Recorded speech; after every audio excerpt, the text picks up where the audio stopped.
इस वीडियो में हम डीएमआरसी में जेईई पोस्ट के लिए एग्ज़ाम पैटर्न और जेईई पोस्ट का जॉब प्रोफाइल हम डिस्कस करेंगे। पहले हम जानते हैं डीएमआरसी का इंट्रोडक्शन। डीएमआरसी यानी Delhi metro rail corporation limited. DMRC जो है वो आपका government of India and government of Delhi का ये जॉइंट वेंचर है, यानी कि संयुक्त उपक्रम है। गवर्नमेंट ऑफ इंडिया और गवर्नमेंट ऑफ दिल्ली दोनों का इस कंपनी में 50-50 का पार्टनरशिप है, दोनों का 50-50 का हिस्सेदारी है। डीएमआरसी में दो तरह के एम्प्लॉय जेईई पोस्ट के लिए रखे जाते हैं। एक तो आपका रेगुलर एम्प्लॉय होते हैं और एक कॉन्ट्रैक्ट बेस्ड होते हैं। कॉन्ट्रैक्ट बेस्ड जो होते हैं वो कुछ सालों के लिए होते हैं, 2 साल के लिए या 3 साल के लिए रखे जाते हैं। रेगुलर एम्प्लॉय जो हैं ये परमानेंट एम्प्लॉय होते हैं और इनको वो सारी बेनिफिट्स मिलती है जो एक परमानेंट एम्प्लॉय को सेंट्रल गवर्नमेंट के अनुसार या किसी भी गवर्नमेंट के अनुसार जो मिलती है वो सारे बेनिफिट्स मिलते हैं। अब हम ये जानते हैं कि जो डीएमआरसी के द्वारा जो वैकेंसी निकलती है किसी भी पोस्ट के लिए, रेगुलर जो वैकेंसी निकलती है रेगुलर पोस्ट के लिए, उसकी जानकारी आपको कैसे मिलेगी। तो जब वैकेंसी निकलेगी डीएमआरसी की तो इसकी जानकारी आपको डीएमआरसी की वेबसाइट दिल्ली मेट्रो रेल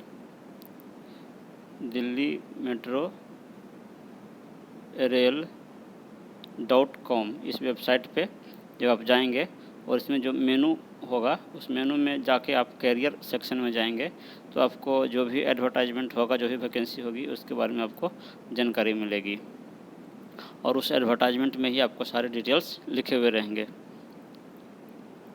अब हम जानते हैं कि जेईई पोस्ट के लिए जो एग्ज़ाम होता है उसका पैटर्न क्या है।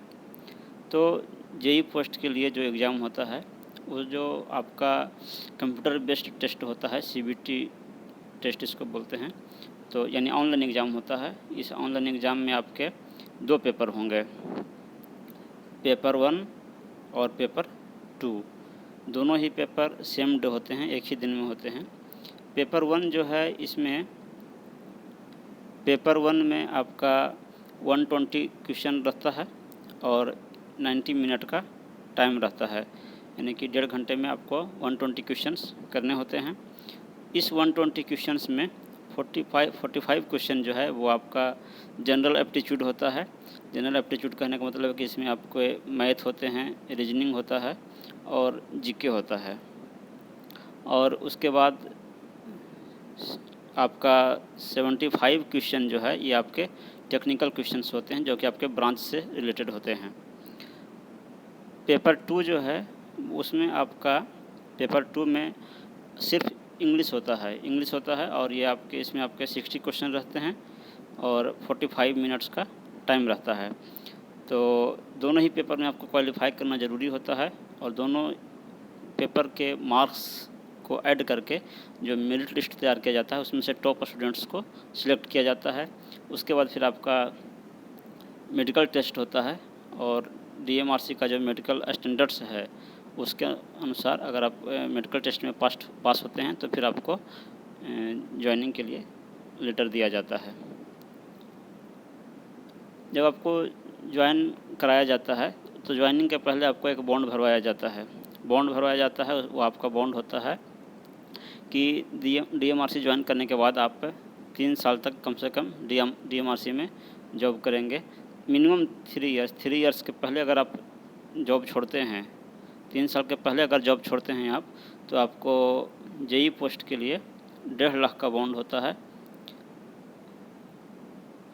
यानी कि आपको 1.5 लाख आपको पे करना होगा अगर आप 3 साल के पहले जॉब छोड़ते हैं। तो साथ ही साथ जो ट्रेनिंग का कॉस्ट है 30,000, वो ट्रेनिंग का कॉस्ट भी आपको पे करना होगा, प्लस जो जीएसटी होगा टैक्स, इसको आपको इतना आपको पे करना होगा अगर आप 3 साल के पहले जॉब छोड़ते हैं। तो इसके अलावा भी अगर आप जॉब छोड़ने के 90 डेज पहले अगर आप इन्फॉर्मेशन नहीं देते हैं कि हम जॉब छोड़ने वाले हैं तो आपको लास्ट 3 मंथ की सैलरी का जो बेसिक और डीए है ये भी आपको डीएमआरसी को देना होगा, पेड करना होगा।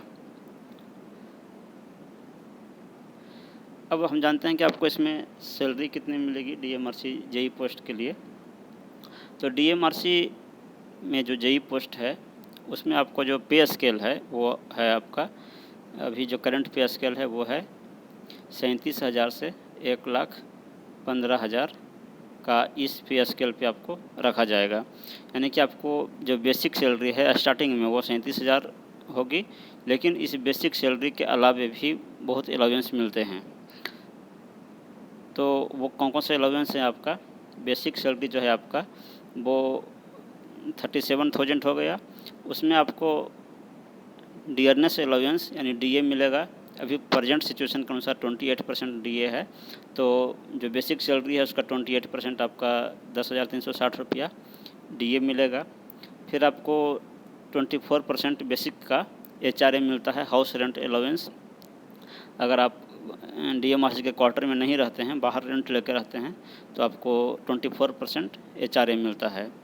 और 31.5% जो है बेसिक का 31.5% आपको पर्क्स मिलता है, जो कि अदर अलाउंस है, तो वो आपका हो जाएगा 11,655 रुपया। इस प्रकार से सबको जोड़ने पे आपको टोटल सैलरी स्टार्टिंग में मिलेगी 67,895 रुपीज़। इस सैलरी में से ये आपका ग्रॉस सैलरी है, इस ग्रॉस सैलरी में से आपको पर मंथ टैक्स भी कटेंगे, टैक्स कटेगा, साथ ही साथ आपको इसमें से पीएफ भी कटेगा, और स्टाफ वेलफेयर के लिए भी 55 रुपया पर मंथ कटता है। तो ये सब कुछ डिडक्शन करने के बाद आपको इन हैंड लगभग 60 प्लस सैलरी स्टार्टिंग में आएगी। जब आपका ज्वाइनिंग हो जाएगा तो उसके बाद आपको पहले ट्रेनिंग दिया जाएगा, लगभग 6 महीने की ट्रेनिंग होती है। ट्रेनिंग के लिए डीएमआरसी का अपना एक इंस्टीट्यूट है, डीएमआरसी ट्रेनिंग इंस्टीट्यूट है, तो वहाँ पे आपको लगभग 6 मंथ की ट्रेनिंग दी जाएगी। ट्रेनिंग के दौरान आपको वहाँ पे स्टेशनरी वगैरह भी उपलब्ध कराया जाएगा, बैग भी मिलेगा, और रजिस्टर पेन ये सब आपको वहाँ पे मिलेगा। ट्रेनिंग के दौरान भी आपको जो सैलरी है वो आपको पूरी सैलरी मिलती है डीएमआरसी में। इसके बाद आपको छुट्टियाँ कितनी मिलेगी? ट्रेनिंग के दौरान तो छुट्टी नहीं के बराबर मिलती है, नहीं छुट्टी दी जाती है, और जब ट्रेनिंग ख़त्म हो जाएगी, जब आपकी पोस्टिंग हो जाएगी, तो उसके बाद आपको छुट्टी मिलती है। उसमें आपको 12 सीएल मिलते हैं, जो कि आपको 1 साल के प्रत्येक ईयर में आपको यूज करने होंगे। अगर आप 1 साल में ये सीएल यूज नहीं करेंगे तो आपके अगले साल ये ऐड नहीं होंगे। और इसके अलावा आपको ईएल मिलता है, ईयर एंड लीव है, जो कि आपको 30 ईएल मिलता है, और यह है आपका कैजुअल लीव। तो 30 ईएल और 12 सीएल मिलते हैं। ये ईएल अगर आप यूज नहीं करते हैं तो आपको अगले साल भी आप इसको यूज़ कर सकते हैं, ये आपको ऐड होते जाता है। और रिटायरमेंट के टाइम तक भी अगर आपका ये ईएल बचा हुआ है तो इसके बदले में आपको पैसा दिया जाता है। इसके अलावा 2 आरएच होता है, रिस्ट्रिक्टेड हॉलीडे, तो 2 रिस्ट्रिक्टेड हॉलीडे है, तो ये सब आपकी छुट्टियां हैं। इसके अलावा जो जीएच है, जो कि आपका फेस्टिवल वगैरह होता है, जिसको कि रजिस्टर्ड हॉलीडे कहा जाता है, तो वो सब आपका छुट्टी भी मिलेगा। और डीएमआरसी में जो है आपका सैटरडे संडे प्रत्येक दिन चूँकि ट्रेन चलती है तो आपका स्टाफ की ज़रूरत होती है, तो उस दिन भी आपको ड्यूटी करनी होती है, लेकिन उसके बदले में आपको वीक में 1 दिन किसी भी दिन छुट्टी दी जाती है। अगर आप जीएच के दिन अगर आप ड्यूटी करते हैं, यानी कि रजिस्टर्ड हॉलीडे, कोई फेस्टिवल है, राष्ट्रीय त्यौहार है या किसी प्रकार का फेस्टिवल है, उस दिन अगर आप ड्यूटी करते हैं तो उस दिन की एक्स्ट्रा सैलरी भी दी जाती है। 1 दिन का जो आपका सैलरी होगा वो आपको दिया जाता है। इसके अलावा मेडिकल फैसिलिटी भी डीएमआरसी में दी जाती है। मेडिकल फैसिलिटी के अंतर्गत आपका जो डीएमआरसी है, डीएमआरसी दिल्ली में कई सारे बड़े बड़े हॉस्पिटल्स के साथ उसका एग्रीमेंट है। कई सारे हॉस्पिटल्स नॉमिनेट किए गए हैं डीएमआरसी के द्वारा। अगर उन हॉस्पिटल्स में अगर आप इलाज करवाते हैं तो जो भी आपका इलाज का खर्च होगा वो डीएमआरसी के नियमानुसार आपको जो खर्च होगा वो आपको डीएमआरसी उसका रिम्बर्समेंट करेगी, उसको पे करेगी। इंक्रीमेंट आपको प्रत्येक साल जो आपका बेसिक है उसमें 3% का इंक्रीमेंट होता है। यानी कि अगर आपको अभी बेसिक सैलरी आपका 37,000 है तो नेक्स्ट ईयर इसका 3% आपका सैलरी इंक्रीज हो जाएगा और 5 साल पे आपका प्रमोशन होता है, यानी कि आप अगले पे स्केल पे चले जाएंगे 5 साल बाद। दिल्ली मेट्रो में स्टाफ क्वार्टर भी उपलब्ध हैं, लेकिन जितने एम्प्लॉय हैं दिल्ली मेट्रो के उसके रिस्पेक्ट में स्टाफ क्वार्टर कम है। दिल्ली मेट्रो में लगभग 10,000 से ऊपर एम्प्लॉय हैं, तो उतने स्टाफ क्वार्टर नहीं हैं, लेकिन सीनियरिटी के आधार पे स्टाफ क्वार्टर उपलब्ध कराया जाता है, दिया जाता है। जिनको स्टाफ क्वार्टर नहीं मिलता है तो उनको HRA मिलता है, यानी कि हाउस रेंट अलाउंस मिलता है, यानी कि रहने का खर्च दिया जाता है हाउस रेंट का। और जिनको स्टाफ क्वार्टर मिलता है उनको HRA नहीं मिलता है।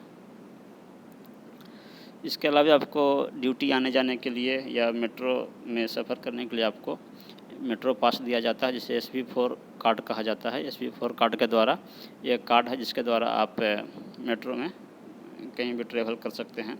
इसमें DMRC के द्वारा पर मंथ 2,000 रुपया दिया जाता है। इस 2,000 का उपयोग आप मेट्रो में इधर उधर कहीं भी आने जाने के लिए यूज कर सकते हैं।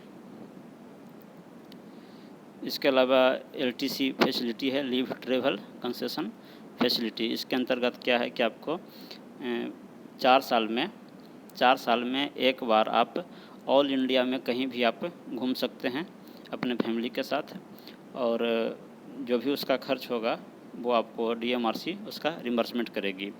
तो 4 साल में एक बार आपको ऑल इंडिया में घूमने के लिए दिया जाता है और एक बार आपको होम टाउन आने जाने का खर्च दिया जाता है। इसके अलावा आपको DMRC में प्रत्येक साल दिवाली के टाइम पे आपको बोनस भी दिया जाता है, जो कि आपके सैलरी के अलावे होता है। इसके अलावा आपको प्रत्येक साल आपको DMRC में जूता, बेल्ट और कोट वगैरह भी दिया जाता है। और जिस मंथ में आपका बर्थडे होगा डेट ऑफ बर्थ के अनुसार, उस मंथ में DMRC आपको 2,000 रुपया एक्स्ट्रा सैलरी में ऐड करके देती है। और एक और बेनिफिट क्या है DMRC का कि आपका प्रत्येक मंथ का लास्ट वर्किंग डे जिस दिन भी होगा उस दिन आपकी सैलरी अकाउंट में आ जाती है, एक दिन भी लेट नहीं होता है। ये DMRC का रिकॉर्ड रहा है अब तक का कि किसी प्रत्येक मंथ में लास्ट वर्किंग डे में आपको, जैसे अगर 31 का महीना है और 31 तारीख अगर संडे है और 30 तारीख सैटरडे है, तो आपको 29 तारीख को ही आपकी सैलरी जो है अकाउंट में आ जाएगी। कभी भी 1 तारीख नहीं होता है, पहले ही आ जाता है। इसके अलावा जो है आपका जो ड्यूटी है DMRC में, ये आपको पंक्चुअल रहना होगा, टाइम से आना होगा और ड्यूटी को पूरे रिस्पॉन्सिबिलिटी के साथ निभाना होगा। और ड्यूटी जो है आपका शिफ्ट में होती है, यानी कि आपको नाइट ड्यूटी भी करनी पड़ेगी, कभी मॉर्निंग ड्यूटी लगेगी, कभी इवनिंग की ड्यूटी लगेगी। और ड्यूटी में लापरवाही करने पे आपको 100 कॉज नोटिस भी दिया जाएगा। आप कुछ ज़्यादा गड़बड़ी वहाँ करेंगे तो आपको वहाँ से टर्मिनेट भी कर दिया जाता है। ये रेयर केस में ऐसा होता है। अगर आप ज़्यादा वहाँ पे माने बदमाशी वगैरह करते हैं या इनडिसिप्लिन करते हैं या रूल्स फॉलो नहीं करते हैं, तो उस केस में आपको 100 कॉज नोटिस भी दिया जाता है। अब हम आपको दिखाएंगे कि DMRC में जो पिछला एडवर्टाइजमेंट निकला था, वैकेंसी निकली थी, उस एडवर्टाइजमेंट को हम आपको दिखाते हैं कि उस एडवर्टाइजमेंट में क्या क्या है। उसको आप देख के, उसमें सारा डिटेल्स होता है, उसको आप पढ़ के आप समझ सकते हैं। ये DMRC का लास्ट वैकेंसी है जो कि दिसंबर 2019 में निकला था वैकेंसी, और इसमें आपको सारा डिटेल्स आपको इसमें मेंशन रहते हैं। हर प्रकार का जो भी मैसेज होगा वो दिया जाता है। ये आपका रेगुलर एम्प्लॉय जो है, जो एग्जीक्यूटिव कैडर के लिए है, जो कि अलग पोस्ट है, असिस्टेंट मैनेजर पोस्ट के लिए है। इसके अलावा आपका इसका मैंने प्रत्येक पोस्ट के लिए कितनी सीट है और क्या पे स्केल है, क्या एलिजिबिलिटी है, ये सब कुछ इसमें आपका मेंशन होता है। उसके अलावा आपका जो है यहाँ पे आपका है नॉन एग्जीक्यूटिव पोस्ट के लिए है। JEE का पोस्ट जो है वो नॉन एग्जीक्यूटिव पोस्ट है। तो वैकेंसी जो रेगुलर है, तो रेगुलर वैकेंसी के लिए यहाँ पे दिया गया है कि इलेक्ट्रिकल जो जूनियर JEE पोस्ट है उसमें आपका ये पे स्केल है और किस कैटेगरी में कितनी सीट्स है और क्या एलिजिबिलिटी है, ये सब यहाँ पे आपका मेंशन होता है। इसके अलावा फिर आपको और भी चीज़ें मेंशन होती है। हर चीज़ जो भी आपको ज़रूरी है वो आपका सब इसमें मेंशन होता है। यहाँ पे आपका जो है ये कॉन्ट्रैक्ट बेसिस पे जो वैकेंसी है वो कॉन्ट्रैक्ट बेसिस पे वैकेंसी का यहाँ पे जानकारी दिया गया है, जो 2 साल के लिए है यहाँ पे, और वो एग्जीक्यूटिव पोस्ट के लिए है, यानी असिस्टेंट मैनेजर पोस्ट के लिए है। इसके लिए बीटेक रिक्वायरमेंट होती है, और जेई के लिए भी कॉन्ट्रैक्ट बेसिस पे निकाला जाता है वैकेंसी। तो यहाँ पे जो है आपका जेई पोस्ट के लिए है, जेई इलेक्ट्रिकल, जेई इलेक्ट्रॉनिक्स। तो यहाँ पे ये कॉन्ट्रैक्ट बेसिस पे है, तो इसके लिए अलग से वैकेंसी निकाली गई है, और ये 2 साल के लिए कॉन्ट्रैक्ट है। बाद में ज़रूरत के अनुसार ये एक्सटेंड भी करते हैं।